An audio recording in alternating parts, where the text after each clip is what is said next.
They got Lil Durk in a hole for basically some BS. And right now we're going to show the paperwork. Right after an inmate revealed Lil Durk's brutal conditions behind bars, new footage of his release went viral.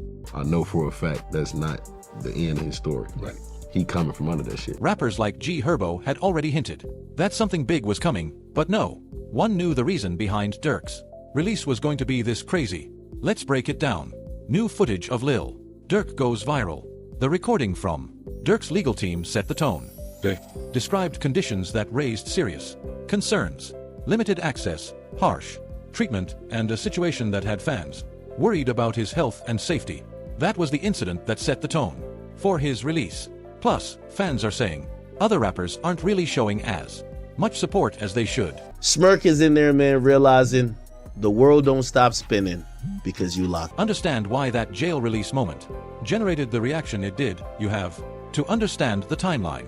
On October 24, 2024, Durk was arrested in Broward County, Florida by U.S. Marshals near Miami International Airport. The day before, on October 23rd, 5 members of his Only the Family collective had been indicted. Those 5 were Kayvon London, Grant, DeAndre Dantrell Wilson, Keith Jones, David Bryan Lindsay, and Asa Houston.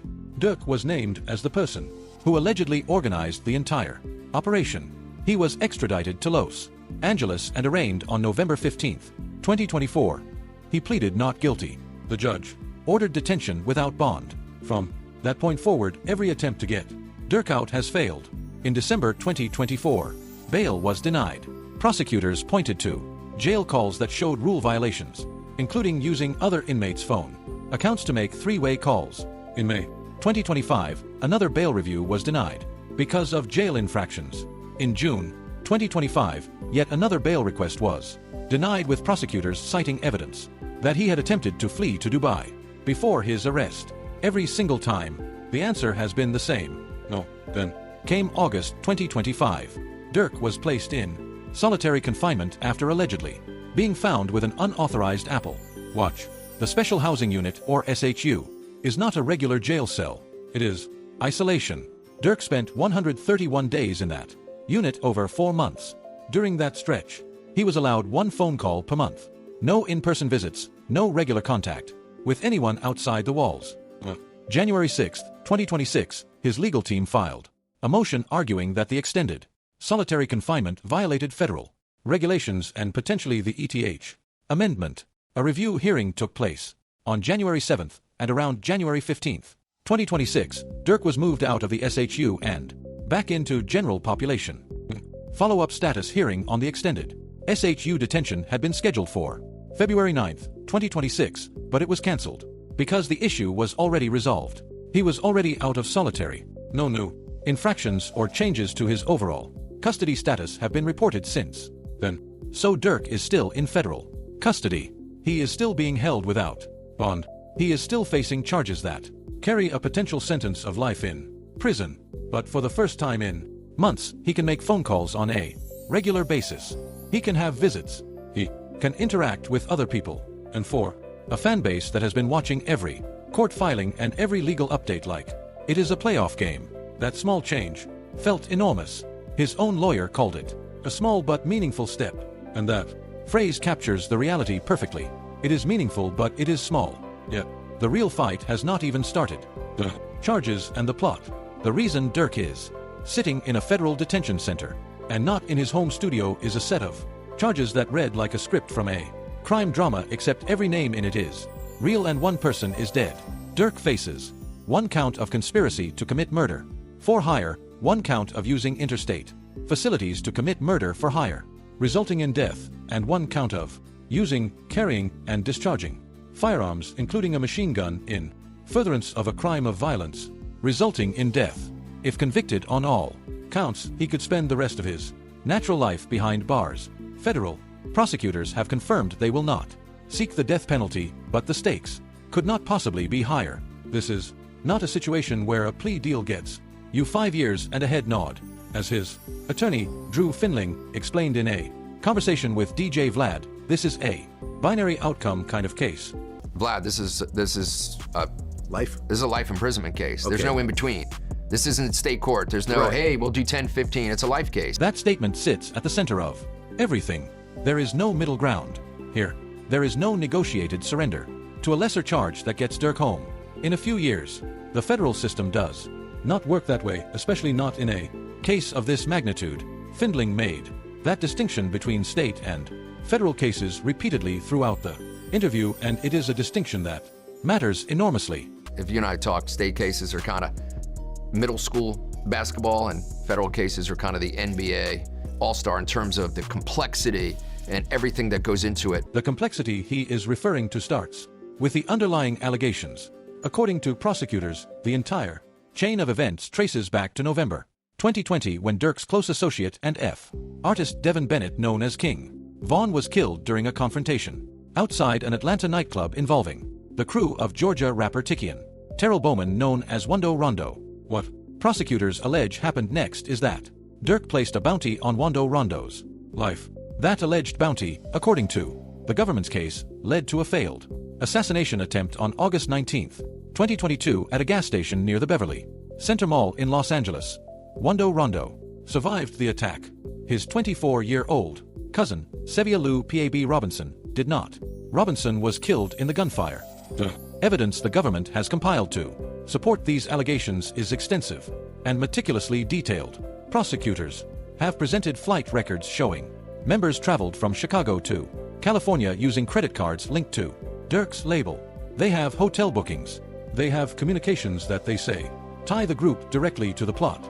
They allege that Durk orchestrated the operation by offering what the federal complaints describe as lucrative music opportunities and cash bounties as incentives to the people who carried it.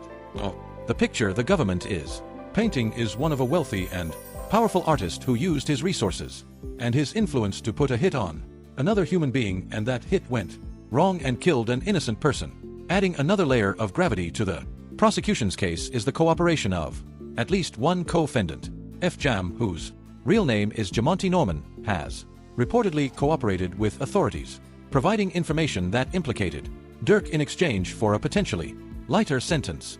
In the federal system, cooperation carries a different weight than it does in state court. Findling addressed this directly when discussing how federal cooperators differ from state witnesses, referencing the infamous collapse of Lil Woody's testimony in the Young Thug RICO trial as an example of something that simply does not happen on the federal level. So that just never happens in a federal case. And I'm saying this to the guy that did an iconic interview of Sammy the Bull Gravano, right? Findling was making a sobering point. In the federal system, cooperating witnesses go through multiple interviews and appear before grand juries. If they change their story or recant, they face perjury charges and false statement charges on top of whatever they were already facing. The incentive structure is designed to lock people in, and it works. Federal cooperators do not get on the stand and fall apart the way Lil Woody did. They show up prepared and they deliver exactly what the government needs them to deliver, because their own freedom depends on it. People are locked in. I mean, they are locked in. They're in front of grand juries. There are multiple interviews. And that is part of what makes this case so perilous for Durk. Prosecutors also allege that he may be connected to additional bounties, including one on a family member of a witness and a separate Chicago murder, though no additional charges have been filed for those. The discovery materials in the case exceed 30,000 pages, a staggering volume that has been one of the primary reasons the trial has been pushed back again and again. The legal battle. If the charges represent the prosecution's sword, then the courtroom motions represent the shield that Durk's legal team has been swinging every chance they get. And the most fascinating battlefield in this entire case has been the fight over whether Lil Durk's own music can be used to put him in prison for the rest of his life. On February 4th, 2026, prosecutors pushed to admit lyrics, videos, and imagery as evidence at trial, arguing that these creative works demonstrate motive and intent. Just 5 days later, on February 9th, 2026, the judge issued a ruling that split the difference. Specific lyrics from the song Hanging with Wolves were barred from evidence. The line prosecutors wanted to use was a lyric about hopping on a flight with a warrant and daring law enforcement to catch him. The judge determined that those particular words related to flight risk, not to the core. Charges of murder for hire, and therefore were not admissible.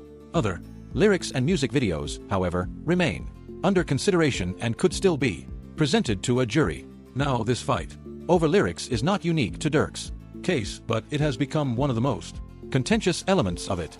Drew Findling has been vocal about his frustration with the practice of using rap lyrics as criminal evidence, and his arguments go far beyond the specifics of this one case. He frames it as a systemic issue that uniquely targets one genre of music and the predominantly black artists who create it. Issue because I don't know of another art form, and you have your finger on the pulse of rap as good as anybody in the world right now. Observation opens the door to the larger argument Findling has been making.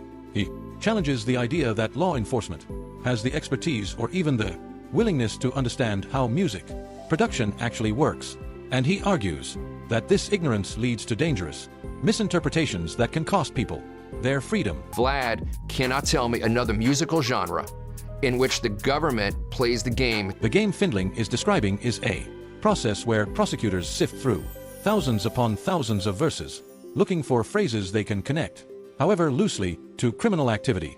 He compared it to the children's puzzle, Where's Waldo? And the comparison is striking because it suggests that the government is not analyzing evidence so much as hunting for anything that looks like it fits. The point lands hard if a media personality can invest the time to understand how punch-in recording sessions work, how lyrics get assembled over hours and hours of studio time, and how the final product is a creative construction rather than a diary entry. Then surely the people whose decisions can send a man to prison for life should be expected to do the same homework. But Findling's argument is that they do not, and that this failure has consequences that extend across the entire genre. One of the most critical pieces of the defense's strategy has centered on the song Wonderful Wayne and Jackie Boy, a track featuring Dirt and Babyface Ray. Prosecutors included this song in the superseding indictment, alleging that its lyrics celebrated and monetized the death of Sava Robinson and the attempted murder of Wando Rondo. Findling laid out exactly why this allegation collapses. Under scrutiny, the defense investigated the production timeline and discovered that Durk's contribution to the song was recorded 7 months before the August 2022 shooting even took place. The producers and found out that that song and the Durk part of it was done 7 months beforehand. 7 months. That single fact, if proven at trial, demolishes the prosecution's claim that the song was created to celebrate or profit from the shooting. As Findling put it bluntly, unless Durk had psychic abilities, the song had nothing to do with the incident. The defense also addressed the issue of fan edits on YouTube that added screaming sounds similar to audio of Quandarando reacting to his cousin's death. Finding clarified that these edits were made by random fans in their basements and garages and had absolutely no connection to Durk, Babyface Ray, or any of the corporate entities involved in producing the music beyond the lyrics fight. The defense has filed multiple motions to dismiss the case entirely. In April 2025, a motion to dismiss for misleading the grand jury, specifically regarding the altered lyrics, was denied. In November 2025, the defense sought dismissal based on undisclosed death threats made against the judge and prosecutor, arguing that these threats compromised the integrity of the proceedings. That request was also denied. A separate motion to dismiss the indictment for vagueness was denied on November 18, 2025. Each motion denied, each argument rejected, and yet the defense continues to push because in a federal case with life imprisonment on the line, you fight on every single front available to you. Durk's family has also weighed in publicly, releasing a statement that captures the emotional weight of the lyrics debate. They said, the government presented false evidence to a grand jury that Durk has always used music to tell stories, express pain, and heal, and that they refuse to stay silent as black artists continue to be criminalized for their creativity. The bond fight and the question of flight. Every single time Durk's legal team has asked a judge to let him wait for trial at home instead of inside the Metropolitan Detention Center, the answer has been no. And every single time, the reason has circled back to the same fundamental question. If you let this man out, will he run? Prosecutors have built their flight risk argument on a specific set of facts. When Durk was arrested on October 24, 2024, he was picked up by U.S. Marshals near Miami. International Airport. Authorities alleged he was attempting to flee the country, citing multiple international flight bookings made under his name and the names of associates, including flights to Dubai and Switzerland. The allegation has been the anchor, weighing down every bail request since. The defense, however, has presented a detailed counter-narrative that challenges the government's version of events. Findling explained that his team obtained the complete flight itineraries and found that all of the bookings ended in Dubai, not at the intermediate stops the government had highlighted. The prosecution had presented incomplete information showing flights that stopped in cities like Rome without revealing that the final destination on every single itinerary was Dubai. But the detail that Findling emphasized most was the nature of the bookings themselves. The commercial flights were booked in economy class in back rows in middle seats, and Findling made an argument that cuts through the legal formality with blunt common sense. Each of them ended in Dubai, but they were row like 52 middle seat, and respectfully, it's Lil Durk. The implication is clear. A man of Durk's wealth and international fame is not going to flee the country by cramming himself into a middle seat in the back of a commercial airliner for 17 hours. It would be physically uncomfortable and logistically absurd for someone who could be recognized by practically any young person on that plane. Findling argued that the commercial bookings were not serious escape plans and that a private jet was only booked as an alternative when the commercial options proved impractical. He's not going to sit in the middle row for 17 hours in the back of the plane. A lot of people would. It's just more of a distraction to him. Findling then revealed a piece of information that most people following the case do not know. After the defense presented the complete itineraries to the Federal Probation Office, the probation officer reviewed all of the evidence and concluded that Durk was not a flight risk. The probation officer made that recommendation to the court. The court did not follow it, but the fact that an independent federal officer tasked with evaluating these exact questions sided with the defense is significant. The bond package the defense has proposed is substantial. It includes $1 million in cash, $900,000 in real estate, $150,000 from an associate, around-the-clock armed security, and electronic monitoring. That is not a casual offer. That is a package designed to eliminate every conceivable risk the court might identify. And still the answer has been no. Findling has argued passionately that Durk has powerful reasons to stay. He has children. He has family. He has a mother he loves and a father he did not have a real relationship with until 2019. Connection that was interrupted almost immediately by the pandemic. He's got kids. He's got family. He's got his mom who he loves. He's got his dad who he's waited until 2019, after 26 years, to have a relationship with. He's got kids. He's got family. He's got his mom who he loves. He's got his dad, who he's waited until 2019 after 26 years to have a relationship with. They got Lil Durk in a hole for basically some BS. And right now we're going to show the paperwork. Relationship with his father, decades in the making and barely established before Coe shut the world down, adds a deeply personal dimension to the bond argument. This is not an abstract legal filing. This is a man's connection to the people he cares about most, and Findling has argued that those connections are precisely what make him someone who would never abandon them by fleeing. The bond fight is not over. Findley indicated that the defense intends to bring the issue before the district court judge, seeking what is called a de novo review, meaning a completely fresh evaluation of all the evidence. The hope is that a different judge looking at the complete picture rather than the prosecution's curated version will reach a different conclusion. But the federal system moves slowly, and every day that passes without a bond ruling is another day Durk spends inside. Durk himself has reportedly submitted paperwork exploring bond or house arrest options, but no release has been granted. I enjoy my time with him. He smiles. He smiles from ear to ear. He's just respectful to everybody on the team. The prosecution continues to cite the flight bookings and the jail infractions as evidence that he cannot be trusted to comply with the conditions of release. It is a cycle that has repeated itself multiple times now, and each repetition chips away a little more at the hope that Durk might be able to prepare for his trial from outside the walls of the MDC. The road ahead and what people are saying, "The trial that will determine whether Lil Durk spends the rest of his life in prison has been postponed so many times that the original date feels like ancient history. It was first set for January 7th, 2025. Then it was pushed to October 2025, then January 2026, and now the most recent scheduling puts the trial start date at April 24th, 2026 with a potential backup date of May 4th, 2026, depending on final scheduling decisions. Each delay has been driven primarily by the sheer volume of discovery materials and requests from co-defendants for additional preparation time. Durk himself has reportedly objected to the latest postponement, expressing eagerness to go to trial and clear his name.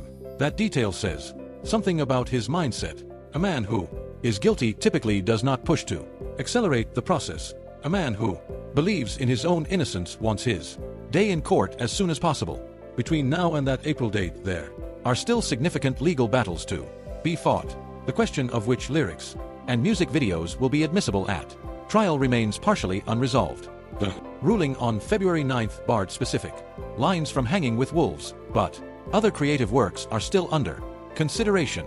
Every piece of evidence that gets admitted or excluded before a trial begins reshapes the landscape that the jury will see, and in a case where the prosecution is leaning heavily on circumstantial evidence, communications, travel records, and the testimony of cooperating witnesses, those pre-trial rulings carry enormous weight. Finding has described his overall impression of Durk's mental state throughout this ordeal as remarkably resilient. When asked how Durk was handling the pressure of facing life in prison, Findings answer painted a picture of a man who has not allowed the circumstances to break him down. He described him as confident, polite, and respectful, and that composure extends beyond the attorney-client relationship.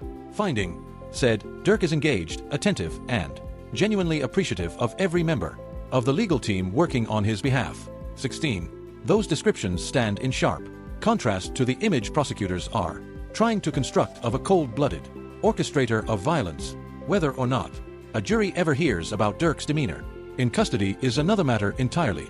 But for those following the case from the outside, the portrait that emerges from his own attorney is one of composure under unimaginable pressure. And then there are the people in Durk's world who have spoken publicly about what they believe will happen. G. Herbo, a fellow Chicago rapper who has known Durk for years and collaborated with him musically, was asked directly about the situation during an interview. His response was not hedged or cautious. It was a declaration of absolute certainty that Durk would survive this chapter. 17. Herbo framed Durk's situation within a broader pattern that he has observed throughout their careers. He talked about watching Durk reinvent himself over and over again, facing obstacles that would have caused most people to quit and emerging from each one stronger and more successful than before. 18. That ability to adapt and rebuild is what Herbo identified as the quality that separates Durk from everyone else. It is not just talent, it is the refusal to stay down. 19. But Herbo also acknowledged the painful reality of the situation. When asked how difficult it is to watch Durk go through this, he did not sugarcoat it. He called it painful, and he pointed to a truth that extends beyond any one person's legal case. When you reach a certain level of success, people work overtime to bring you down. 20. Herbo then made a prediction that carries the weight of someone who has seen Durk defy the odds before. He said that this moment, as dark as it is, will ultimately produce a version of Durk that is more dangerous, more focused, and more determined than anything the world has seen from him yet. 21. Whether that prediction comes true depends entirely on what happens inside a courtroom in Los Angeles sometime around April 2026. The discovery is still being reviewed. The motions are still being filed. The cooperating witnesses are still being prepared. And Durk is still sitting inside the Metropolitan Detention Center, waiting for the moment he gets to stand in front of 12 people and tell them his side of the story. But what do you think?